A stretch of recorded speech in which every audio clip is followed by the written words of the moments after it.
Recording started.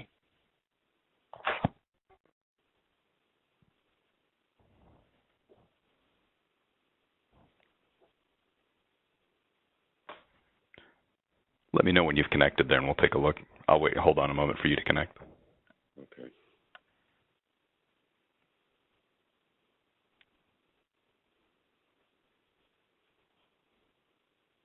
Bill, I went ahead and started the recording so we can compare. No problem. I saw that. That's the blue screen Aloha workshop. Perfect. Okay. Have you had the chance to join in on one of these before with us, Mike? No, this is my first time. Okay. So I'll jump into that so you have a little background on what we're doing. Primarily what we found as we go through these workshops is that people who are either the owners or the operators of the establishment have either, from the time that the establishment was trained and we came in and trained you on the operations, either over time people have changed the ownership or the management has changed, and so the people that are actually using the back of the house technology now are not the people who were trained on it in the first place. Or at the time that we were doing it, people were overwhelmed, and now that they have some context, they're a little more comfortable, and now it's time to start getting into some more advanced things and getting some more value out of their system. So what we've been trying to do is schedule here a monthly walkthrough of certainly a little bit more in depth of the different basics, and we're in the process of adding those recorded ones as well, also to the website for people to go back and look at previous ones that we've already covered in depth, and they want a refresher on those topics, like reading, getting more out of your reports and a little more in depth to those reports, or looking at specific types of analysis, or website, getting your site up for online ordering and things of that nature. So with this one, we're going to go through just the employee metrics portion of it. I do make a few assumptions here as we go through it that you are able to log into the back of the house and that you have a user account. If you, for some reason, do not, whether it's always been a manager on site who's had access to it and not yourself, let us know, and we'll help get you set up and oriented into a back of the house walkthrough so that you can be a little more familiar getting around in it. But what we're looking at here is going through the concept of the employee metrics, and what we want is specific data that you can use and how to look at what your objectively your employee's behavior is.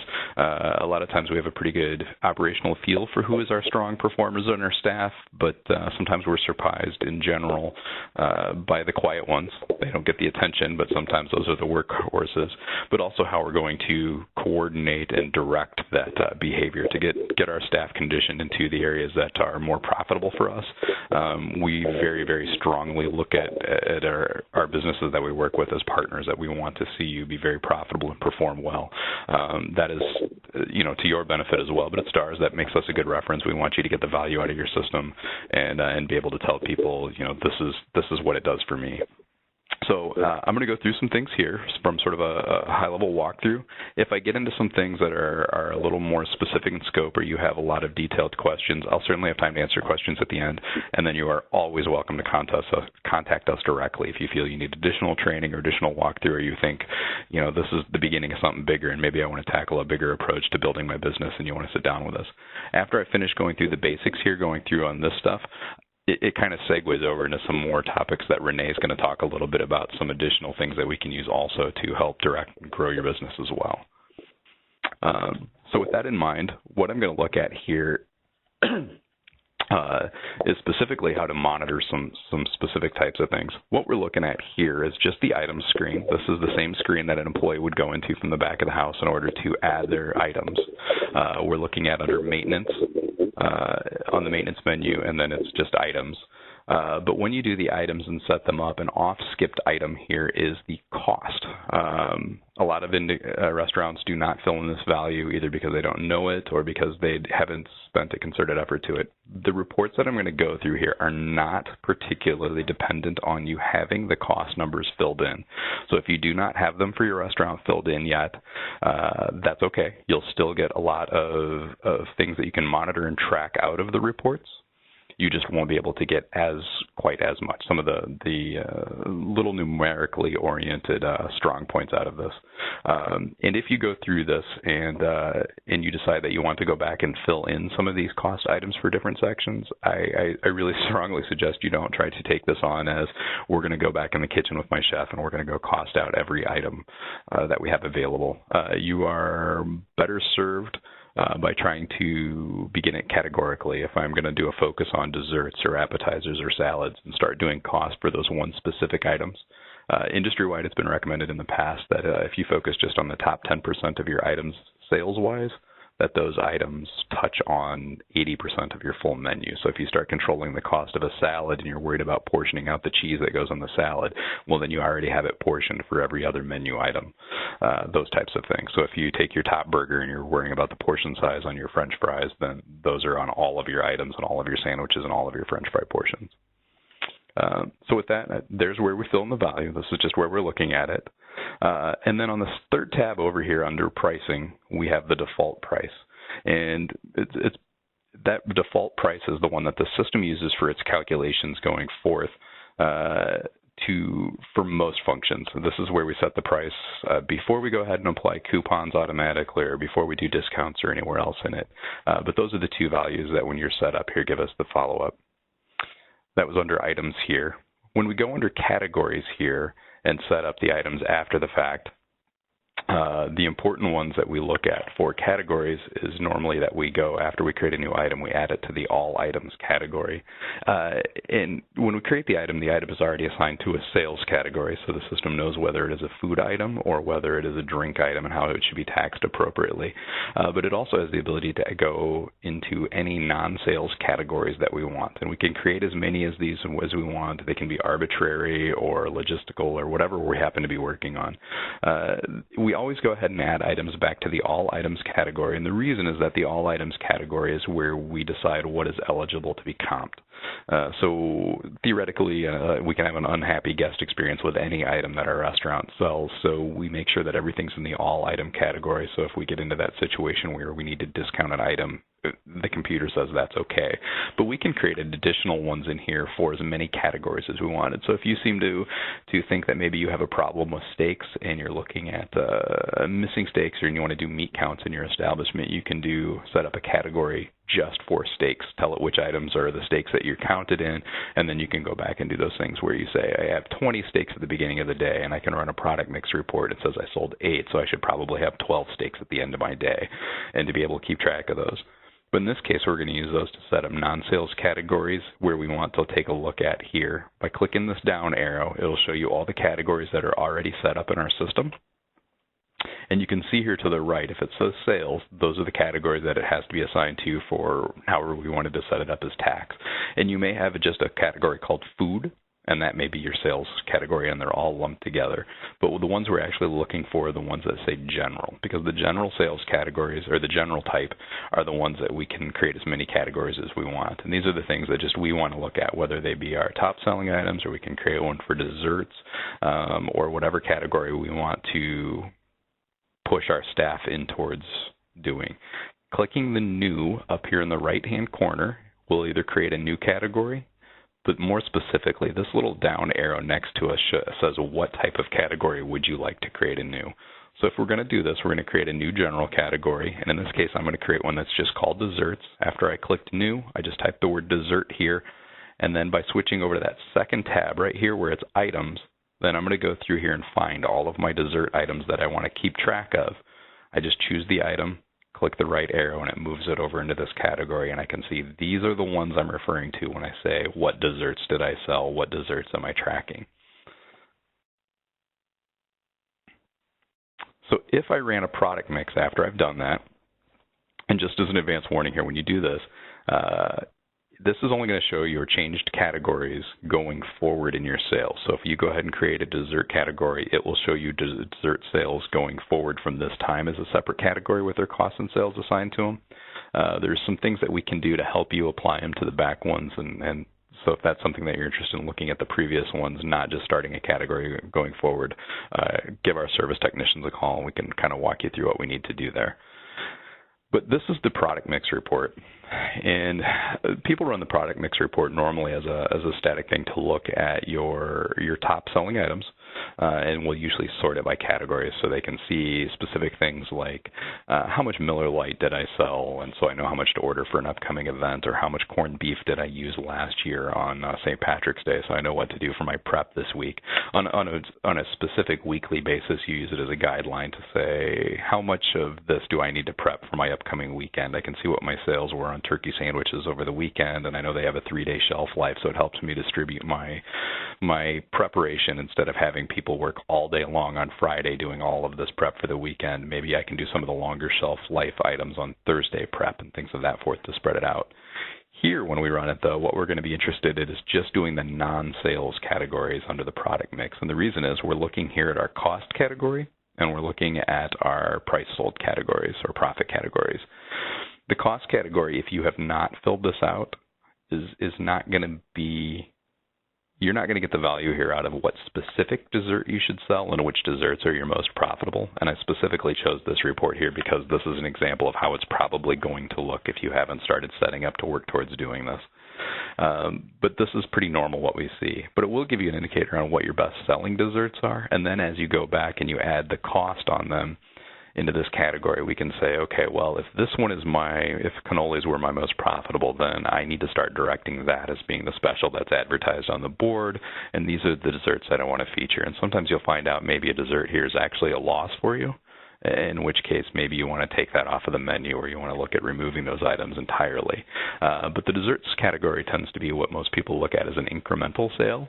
The guest is already there. At this point, we're just, essentially trying to get additional profitability dollars out of that guest before they leave our establishment. So we don't have any additional overhead. The seat's already occupied. They're already here. So if I wanted to drag this up to increase my overall incremental sales per guest, so that I'm looking at, what my turnover, what my revenue is per guest who visits my establishment, making the most of that, we'll go ahead and operate from that point of view. Other ways you could do that, like I said, are to go ahead and view it as you want to run your entire menu and say, for across my whole menu, what are my most profitable items? Maybe those are the ones you want to put in a call-out box on your menu to draw attention to, or maybe you want to highlight those buttons on your screen for your servers to see. So if we want to look at driving our dessert sales, there's a couple ways that we can track those dessert sales for the incremental. We can look at the gross, we can look at the comparative, and we can look at the net. And the reason I want to say this to you is just a reference to when we look at the server checkouts and how we talk about the server checkout and where they are on server sales. As the operator, you're probably only concerned with that net sales number. You're really looking and seeing what it brought to your bottom line. Be prepared to have an answer for your server's questions if you are talking about net sales and saying, hey, I'm looking at net and I see you didn't sell any desserts last night. And they're looking at it going, well, yeah, I did. I sold 3 desserts. But the reason they're looking at it is at a gross number, and you're looking, not counting the ones that you gave away for birthdays or some such promotion, or somebody had a coupon, or you gave a dessert to their table because they were having an unhappy guest experience. Just kind of a passive heads up that sometimes your staff will be talking about different numbers than you are. Under your reports, we're going to start off by looking at a comparative employee sales report. This is the basis for taking a look at where your staff stands on a given day and who's leading sales, who's the top performers on your staff. Most people just run the sales summary report up at the top here. At best, they'll occasionally dip into one of the other ones for like sales by revenue center. But the comparative employee sales and the performance measures are the two that we're going to come back to today, and they're located side by side here under this section. So when we run the comparative employee sales one and click on it, and I've blown this up, this is a little bit bigger, than you would normally see that. You're going to get the dates that you want to choose the report from, and this will run across here to what your base category is. So what I'm interested in doing tonight is looking at this as a percentage of all of my sales. How am I selling my desserts against everything else in my restaurant? So if I run this as my base category is going to be all items, so that would be the total sales in my establishment. Then my target category here is my desserts, and that's the one I'm interested in taking a look at. Other ways that you could look at this would be if you created a category for entrees and had all of your entrees together in one category, you could say what percentage of guests then are buying a dessert, because that would be reflective of everyone ordered an entree, what percentage went ahead and ordered a dessert additionally, or which one percentage of them ordered an appetizer to go with that. And if we come back and run this report here, this is what you're going to see. You'll notice when I'm looking at this page here that this is page 1. This is going to be a very lengthy report, and I don't want you to look at almost any of it. Your employer, John, has shown here the first check that came up was he ran this check in, no dessert. This one, no dessert. You'll see that we have nothing in this column. The important part actually of this report is not this 100 pages of information, but to jump to the very last page. And what I've got here is actually page 1340. It's a long report because I ran it for an entire month and it shows every check. But if I jump to the bottom here and look at the summary section, when you bring up your reports, you can click the double down arrow that takes you directly to the last page of the report. And what you get here is this summary section that lists all of your employees on the left. And over here, we're taking a look at what is their actual percentage of sales. So you can see here when I look at desserts, even the guy who sold 83 here, desserts, oh, that's phone. But they're at 0.6 sales. My best performer here is at 0.69, and over that month he only sold 33 desserts. So he's only selling about one a day, and he's to make my top performer. That's pretty nominal. That's almost accidental. You can have a customer randomly order one dessert a day without putting any effort into it whatsoever. So chances are, by looking at this, I realize I've got almost nothing in incremental sales. He's only added about $100 to my bottom line, and it really wasn't even by trying. How much more can we add to my bank deposits by encouraging my staff and incentivizing them, letting them know that we're watching what they're doing? So if I come back here, we're going to look at the different ways that we can add to their checkouts, that we can track their performance, and we can say, okay, now I know where you stand and I know which categories I've looked at. I've looked at my desserts. I've looked at my appetizers, and I think my biggest opportunity in this instance is to go ahead and take a look at directing servers into doing my dessert sales. That's the easiest place where I'm starting almost from zero. Do I want to start telling them that I'm going to be looking at it as straight sales or the sales per hour or sales per check? All of these have different merits depending on how you keep track of it. If your servers are allowed to provide their own guest counts when they clock in, so if they open up a new table and you say, and it says table 4, how many guests, and they put in 3, that gives them an ability to kind of manipulate the sales per check or the count to guests. So to be fairly well objective on this, I kind of encourage you to go off of their total sales or their sales per hour. When we do that, we're going to go under here under their labor. This is under maintenance, so we're actually making some changes, and we're going to go under performance measures here. And under performance measures, this is where we set up the ones that we'll take a look at in a little bit in those reports. So go under labor, performance measures right below your employee record here. And it's going to give you a list of performance measures. Now, there's already a few that are set up by default, and you're probably familiar with seeing them at the base or at the bottom of your employee checkouts. So when your employees run their checkouts and your bartenders run their checkouts and they bring those back to you in the kitchen, you have some categories located at the bottom that are like sales per hour. If we click on this little arrow right here, it'll show us a pull-down measure of the ones that are already set up on your system. There's net sales per hour, and net sales per guest. And I'm going to show you how we add another one here specifically so that every time the servers run their checkout or every time they're looking at their numbers as they go through the shift, they can see that desserts is now one of those items being tracked and where do I stand. Each one of these has the ability to do the categories. Like I said, we can look at them as gross sales, comparative, or net sales. And again, I usually go off net sales because that's the one that's actually being contributed to your bottom line. Percentages look great, but percentages don't go to the bank. And then you have your target category, and that's where we're going to choose what we're looking at. And gift certificates is another strong one for you to look at, encouraging people to do. With Mother's Day coming up, gift certificate sales is a pretty good one to lean on. A lot of places do it for Father's Day as well, also a big holiday for gift certificates and going through the summer.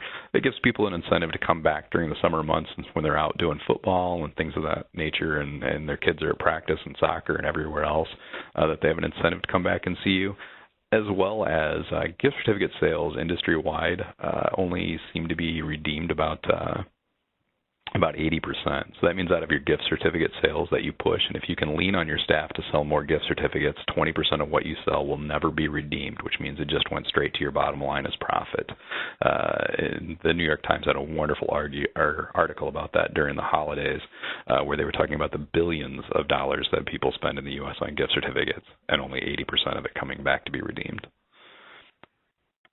So what you're going to do is you're going to click up here on this top right, up by the word new, and you get the pull-down menu again that shows you that there's some additional options for types of new, and we can look at which one we want to set it up, whether we're going to do it as straight sales, sales per hour, and so forth. And again, like I said, doing it per account allows your servers to start kind of doing a little bit of a game. They can either inflate or deflate their guest numbers, and they're incentivized to. You should be keeping a track on that and auditing your tables, but the reality is we very rarely think that's the priority to keep an eye on when we're doing it. And I'll show you how it stands out when they do manipulate when you look at your reports here in a little bit. So choosing the one we want to do here from it, we can choose straight sales. We're going to create a new category here, and we'll go ahead and fill in all the information to add a dessert category. Once we've done that, we can go back here and do the sales performance measures, choose the dates that we want to look at our performance measures for, and once we run that report, we're going to get an observation for all of our individuals. So if we go back to that same employee, John, you can see here for that during the month what John was doing per shift. So here's his sales for the shift, and we can start seeing a look at each individual category. On his net sales here, I can just say, well, here's where you are. Here's your sales per hour. The net sales per hour is also a good indicator just on general competence, because you will see some very broad swings in this for certain employees, and others are very steady track records. You'll know that employee can easily handle, especially during high volume or dinner shifts, you'll see numbers in here that are triple what other employees are doing.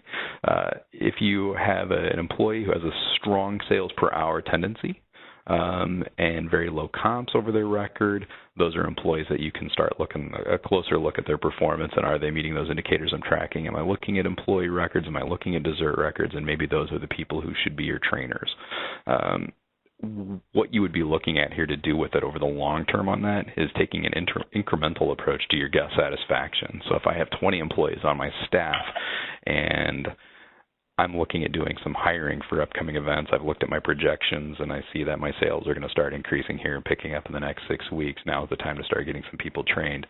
I'm only looking at interviewing people who are not going to be my number one performer, but if I can put them in the top 50%, and I think they're going to be better than any of the individual employees on the lower half, then I'm working on incrementally increasing my average over time, because slowly those people are going to be staying with us, increasing their sales, building their shifts, and the low performance performers, as you are tracking their stuff and making them aware that they're tracking and that they're essentially performing low on the totem pole here, will be the ones that will remove themselves from the equation, or maybe you need to take a closer look at and see if those are employees that need to be moved into different positions at the minimum.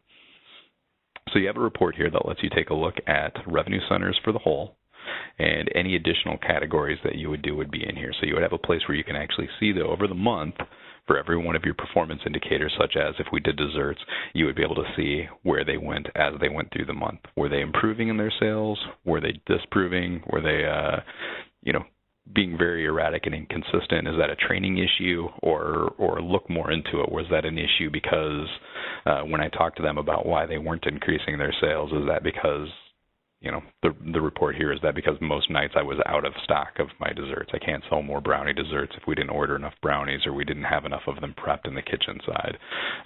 But those may reveal those other things that are incrementally holding you back from being able to increase your sales as well. And the way you get into that here is by looking at your individual employees and tracking their performance. This is the way the bottom checkout appears for the staff. So what they're going to be seeing when they come in here is after they've signed their cash at the very bottom, they have the last thing on here is their sales per hour. So when their sales detail. And those are the performance measures that you've set up in here. So net sales, they get to see this. And this one here, I want to point out, there's a couple common things that you will see. For instance, you will see here on the bottom where the last one is the net sales per guest. So what that means is this server didn't report having any guests for the time that we looked at it, whether they were entering in 0 or just hitting next when it was asking for guest counts. And so they're going to have a grossly inflated number here as well. So if we add a contest in here or a tracking where we're looking at those individual things like dessert sales, this would bias them towards a lead position. And if you start doing motivated contests where you are looking at sales contests and you're looking at motivating your staff. A common way is to go ahead and say, well, I'm going to I'll give $20 to the person who has the most sales today. But there's some significant ways you can go ahead and do that without. One, your brokers will often be willing to donate for things if they think it's going to increase their sales in a product. You can contact your food service distributors, talk to your brokers. They can often get you things that are good donations, whether they be actual prizes or whether they be actual gift cards or things. They do have a budget set aside for those types of things. The other way you can do it that is at no cost to anybody is just the divvying up of the side work. You can come to your staff and say, hey, the person who sells the most gift certificates tonight doesn't have to do side work. And then all you have to do is just distribute that side work amongst the remaining employees that were working that night. So it's not really burdening anybody else. But on a Friday night when you're looking at going out with your friends after you get off work, that can be a pretty good motivator as well. The second one that's going to be really off is this one where we've got net sales per guest. So this one here did the other way. They were putting one customer on there, and it swung it the other way. Still, again, not an accurate number, and this is somebody who's also not going to show up correctly if you're trying to do contests and look at their motivation. This one down here, this is an example of a more realistic one. So once you've got your staff conditioned that, hey, we're looking at these and we're tracking these items, you'll start getting values that are real and legit values here. And this is the way it should be. This is the kind of information that you as an operator can actually use, not just for your daily operations as well, but a lot of times when you're even looking at doing financing and budgeting with the banks, they'll ask these kinds of questions like, what is your revenue per guest and how many guests did you have? And this is where you're going to get that information from and drive that information. So just tying it back into the things here, what I'm looking for essentially is some actionable data. I want real behavior about my employees, not just my employee telling me, yes, I sell lots of desserts. Well, is that really true? Are you really working? I hired you as a salesperson, and your goal as an employee of my company is to help me drive business. So are you the most effective per hour? And when I'm doing my staffing, those are the people where I know if I'm going to be doing $500 in sales over a lunch period, then I can look at my staff and just looking at their numbers per hour say, okay, well, I only need these 2 employees because these are my top performing employees, whereas if I chose some of my other staff, maybe I'm going to have to schedule 3 or 4 employees on for that. And I can back that up by looking at the numbers and saying, no, you've earned those shifts, you've earned those responsibility, and perhaps earned that ability to be a trainer as well and some additional responsibilities for helping me grow my business and sell gift certificates and sell desserts and things that go directly to my bottom line. Also, tied deeply in with going through evaluating your staff on their performance is, as you look into these, there are patterns of behavior that start to surface, such as manipulating those guest counts or manipulating coupon use and things that tend to be generally indicators of fraud as well. And I'm actually going to have Renee talk a little bit about this and where we get into some additional ways that we track some of the more performance indicators that are directly tied into fraud and theft and the things that surface as you start to go through what your employees are actually selling and what they're motivated to do. So I'm going to let her talk about that and how performance evaluations and performance metrics reveal theft issues in your restaurant. But if you have more specific questions about this other than us pointing you in the right direction on how to approach these, please give us a call. We'd be happy to schedule some one-on-one time with you here from our office or take a look at your reports on your system directly with you and help you get some of those things set up to track the things that you are specifically interested in tracking at your establishment as well. And with that, I'm going to hand it off here to Renee. Okay, great. Thank you, Bill. I'm going to take the ball here and start my portion of the presentation. Okay. Okay, well, hello. My name is Renee White, and I am the Regional Sales Manager for Hosted Solutions, and I work with IPOS. And as well, I have Ryan Huckabee is on here as well. He's going to be covering a portion of the presentation as well. So thank you for joining, and I'm going to go ahead and dive right into what we're going to show you today.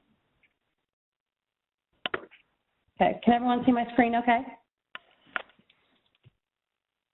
Yeah. Okay, so as Bill said, and again, thank you, Bill, for all that great information regarding how to find this information, the point of sale system.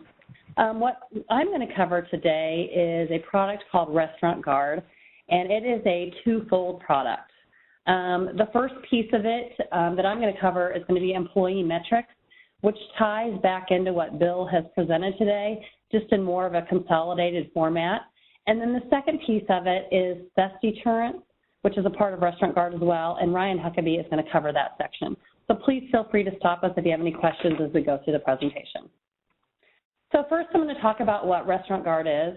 Restaurant Guard is designed to identify potential scam events in the restaurant to deter future theft and provide detailed employee performance metrics, which again ties back into what Bill was talking about today and a piece that I'm going to cover in a more consolidated format.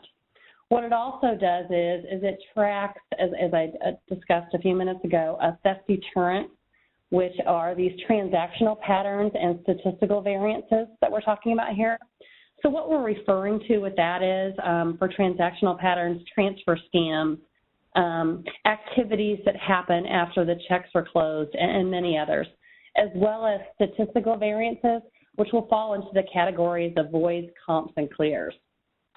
So what happens is each week a report is generated for your employees that have transactions that may potentially be fraudulent, as well as you will receive the employee metrics report, which I'm going to dive into here in just a minute. So how does Restaurant Guard work? Well, there are just a couple pieces to it. It's a powerful artificial intelligence engine. We like to call it algorithms that run against your POS transactions. And what it does is able to monitor your employee behavior, whether it's good or bad. So if we're talking about with the theft patterns, we're going to be able to alert you when something out of the norm happens. What Restaurant Guard does is it looks at your transactional patterns over a 90-day period and establishes norms, and anything that falls out of those norms or that may be something strange like check or things that happen after the check's closed, it's going to alert you and allow you to look at them. We say with Restaurant Guard that it is potential theft patterns because sometimes it is theft, other times it's training issues, and both of them can affect your bottom line. So it's just putting them out there for you to be able to take a look into just to see how to improve your restaurant's efficiencies. So lastly, it delivers user-friendly alerts of suspicious transactions to management, as well as your, again, employee metrics. And it does this in two ways. It does this in a report format that comes to you on a weekly basis, and you have a nice portal that is organized with different potential fraudulent activities, as well as your employee metrics, as well as it also has a mobile component to it, which allows you to receive push notifications through what we call our Pulse platform. There'll be a Restaurant Guard applet in there, and when things happen, you will receive that information in real time. And what I mean by real time is within 15 seconds of a transaction happening within your system that is out of the norm, you will receive an alert on your phone that will allow you to look at it right then and there and be able to decide, or go confront the employee and ask them what happened, so that you can dig into it right then and there. Okay, so what I have here is the employee metrics piece of this. So Bill was showing you the different ways that you can find these different employee metrics within the Aloha POS. As you see here, this is a more consolidated format. So what you're seeing here is you're seeing your employees that are separated out by shift and also by job code. I'm going to go ahead and flip to the next page to show you that it also will show you the night shift, because we know those metrics are different. Your check averages are different at nighttime, and there's a lot of different things that happen between the day and the night. So we provide these, again, by shift and by job code. Go ahead and tab back to the day section here.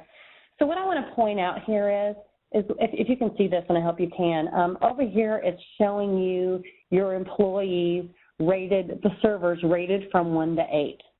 So the top server here would be your top rated employee according to these metrics that Restaurant Guard is rating them on. So as you see here, it's looking at check time, check total, tip averages, drink sales, add-on sales. Like Bill said earlier, these desserts and your drink sales are often your more profitable items.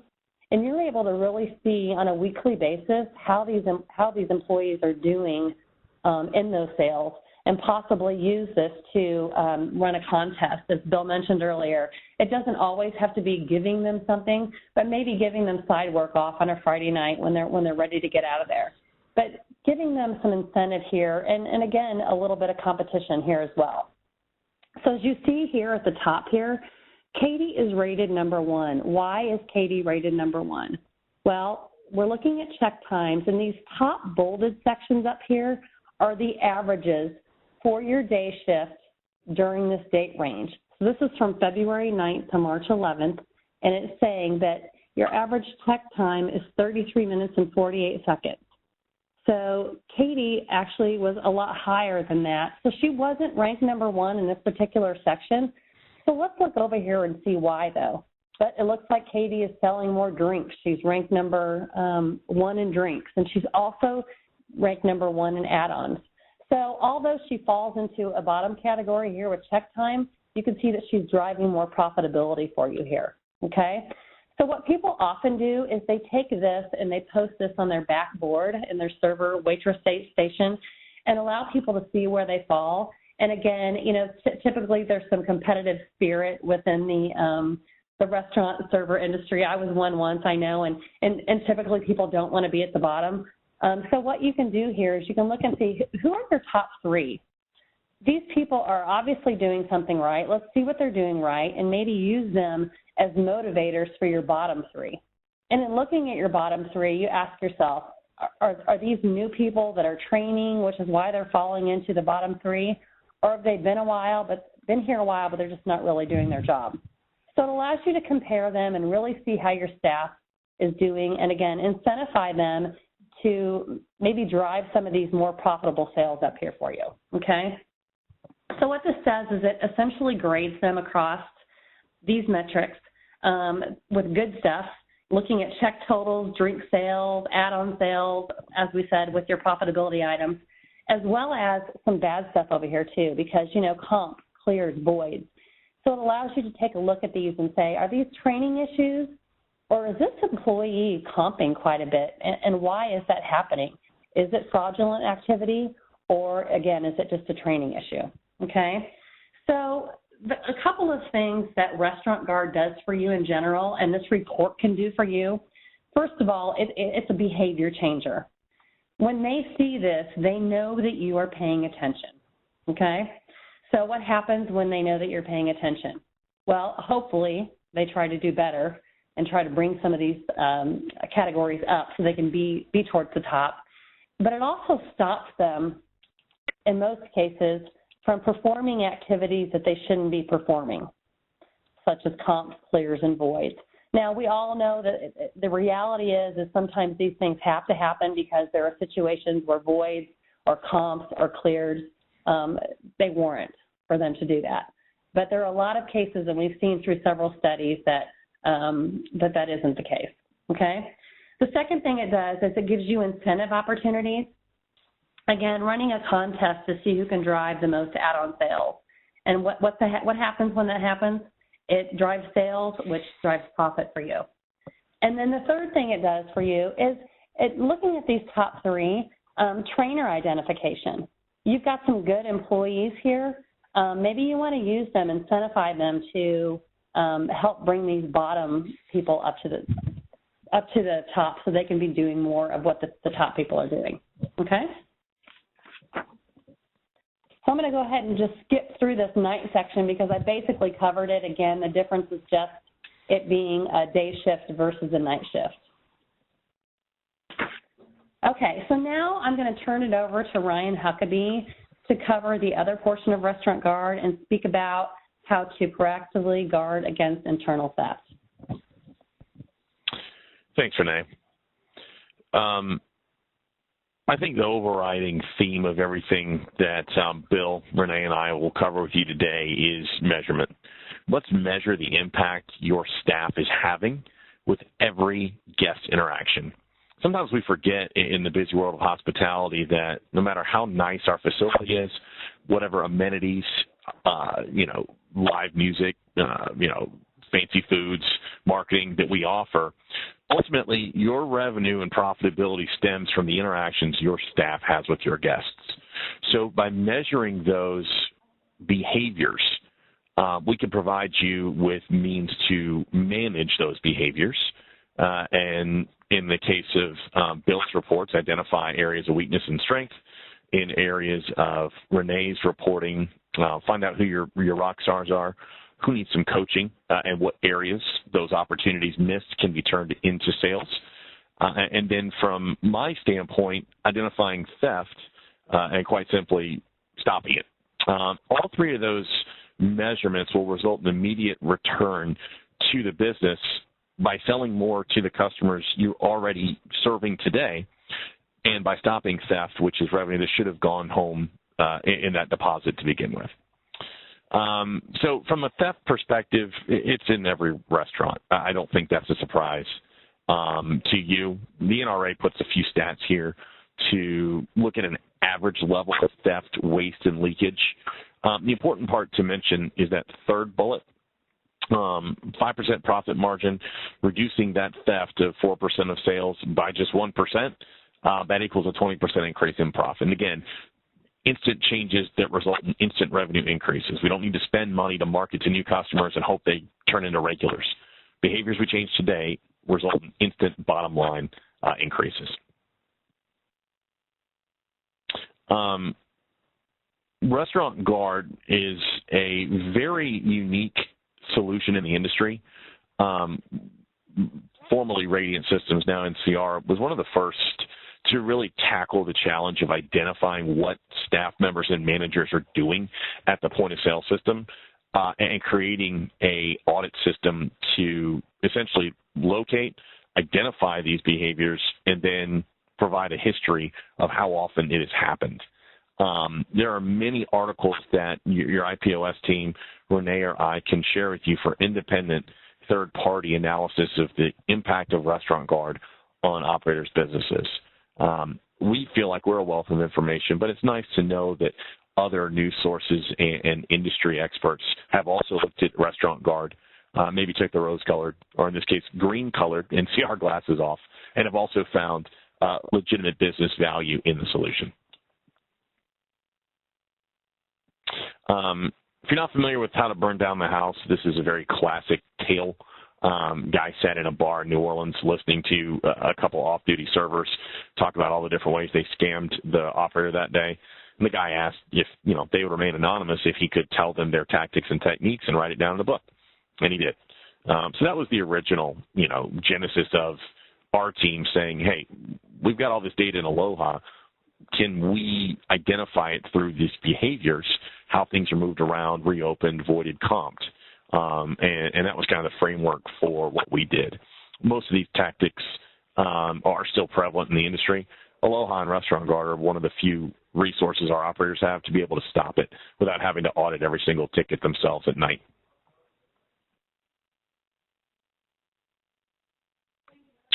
So, again, changing behavior is what we're all about here.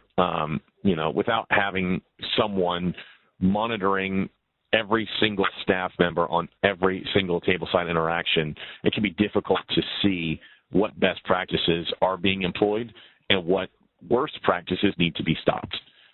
Restaurant Guard will identify those on both sides of the coin and help you to have meaningful conversations to change that behavior. The blurbs here, knowing they were being monitored, servers not only pulled back on unethical practices, but channeled their efforts into say problem to customers to have that dessert or a second beer. These are the incremental sales that Bill was talking about. These are the things that servers should be and bartenders should be doing today. Maybe they're not because they weren't trained properly, because they're order takers instead of order makers, or maybe it's simply because they are engaged in theft and they know that's easy money. And when that avenue of supplemental income, if you will, is taken away, they start realizing that they're shareholders in your business and they should be making a minimum of 15% of whatever they serve. And that's when they start making sure that every round is poured. Every opportunity to discuss appetizers, desserts, upcharges, modifiers is done because now they know they're going to get 15 to 20% or more of that ticket, so they want that ticket to be as large as possible.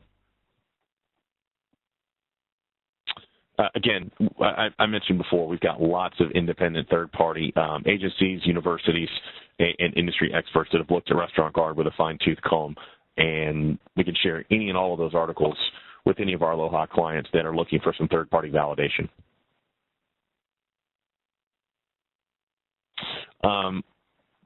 One of the largest investigations of Restaurant Guard was done through the New York Times. And again, looking at this from a theft detection and deterrent program, and then from a continuous improvement, measurement, and management of individual staff behaviors with guests, we're looking at some really fantastic numbers. Increase in revenue by 7%. Increase in $2,900 a week in sales. That's a pretty big sample size. It's almost 400 restaurants in 39 different states. And these aren't chain restaurants. These are, individuals. Some of them are larger restaurant groups, maybe 7 to 10 restaurants. A lot of them are independent operators. So we didn't just use Chili's or Fridays for this. So essentially, by taking everything going on at the restaurant and letting us filter out the white noise, there's a lot of revenue or opportunities lost that can be recaptured. One of the things that Renee and I would like to offer all of our clients to kind of put truth to that $3,000 a week number, which can be a little unbelievable at first, is to do what we call a Restaurant Guard reveal. And that is to pull your system's data, all the tickets from the last year through the system, and see what we dig up. And by looking at any potential theft and reviewing the server detail report and metrics, we can do some quick math with your people's numbers and sales activities and see how close we are to that number. I think a lot of our Aloha operators would be shocked to know, adding just one more drink to every check could result in $800 per server per week. When you don't have those numbers in front of you, or you haven't taken the time to really analyze that behavior, it's very evident just how much more revenue Restaurant Guard can help capture with making little tweaks and coaching changes today.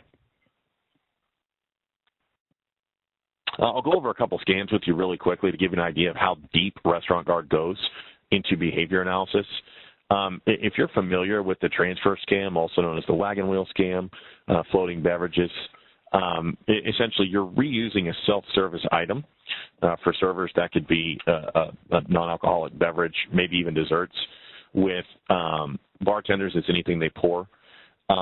Getting it onto a check, when customers pay that check with cash, they'll open up another seat at that table to get it off of that check, or at another table in their section if they have that authority, and then close the check to cash without reprinting it. So Aloha is only showing the revenue collected less the drink or cocktail, which is on another check now. So the difference in what receipt or tab the customer received versus what Aloha closed out goes in our pockets. And then that item, since it's self-service, can be reused on another check. It doesn't have to go through the kitchen to be made. And then I can just close it out at the end of my shift on my last check. Or if I've been considerably successful in moving this Coke, for example, several times, I might ask to have it comped off that it was a spill, or I poured the wrong one, or I might even pay for it myself. If I made $6 or $7 doing it, I'll pay $1.50. Cost of doing business.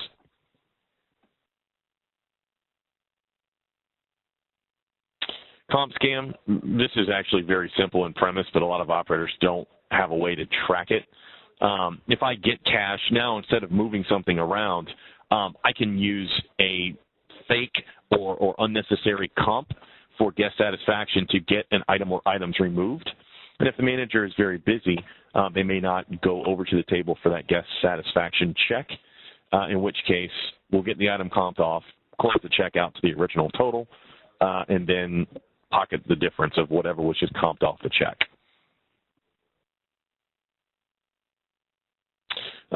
Free drinks, I mean, anybody that serves alcohol knows that the cost of alcohol is expensive as it is, and then losing revenue by drinks not being rung in when they are poured is a very fast area that we can capture additional revenue. So Restaurant Guard can help our operators identify, why a $10 tip on a $2 check could potentially be 3 rounds poured, 1 round rung in. And as a thank you for those 2 free rounds, I'll give you a big tip.